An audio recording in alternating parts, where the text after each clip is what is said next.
ரூபாய் 157.96 கோடி மதிப்பீட்டில் திருவாரூரில் இருந்து மயிலாடுதுறை புறவழிச்சாலை தமிழ்நாடு முதலமைச்சர் காணொலி காட்சி மூலம் திறந்து வைத்ததை தொடர்ந்து திருவாரூர் மாவட்ட வருவாய் அலுவலர் குத்துவிளக்கேற்றி வைத்து வாகன ஓட்டிகள் பயன்பாட்டிற்கு துவக்கி வைத்தார்.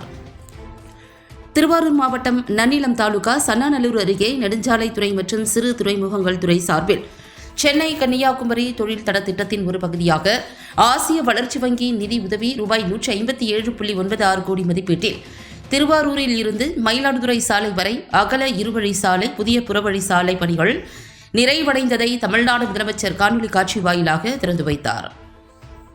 இதனைத் தொடர்ந்து திருவாரூர் மாவட்ட வருவாய் அலுவலர் கலைவாணி குத்துவிளக்கு ஏற்றி வைத்து வாகனங்கள் பயன்பாட்டிற்கு துவக்கி வைத்தார்.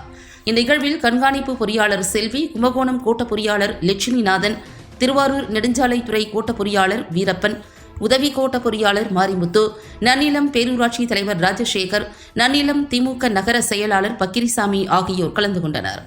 மேலும் இந்த திட்டத்தின் மூலம் மயிலாடுதுறை மற்றும் திருவாரூர் மாவட்டங்களில் உள்ள பள்ளி, கல்லூரிகள், அரசு மருத்துவக் கல்லூரிகள் மற்றும் சுற்றுலா மையங்களுக்கு இப்புறசாலை மேம்படுத்தப்பட்டு ஒட்டுமொத்த போக்குவரத்திற்கும் பயன்படுகிறது என தெரிவித்தனர். புறவழிச்சாலை திறக்கப்பட்டதை தொடர்ந்து வாகன ஓட்டிகளுக்கு இனிப்புகள் வழங்கினர்.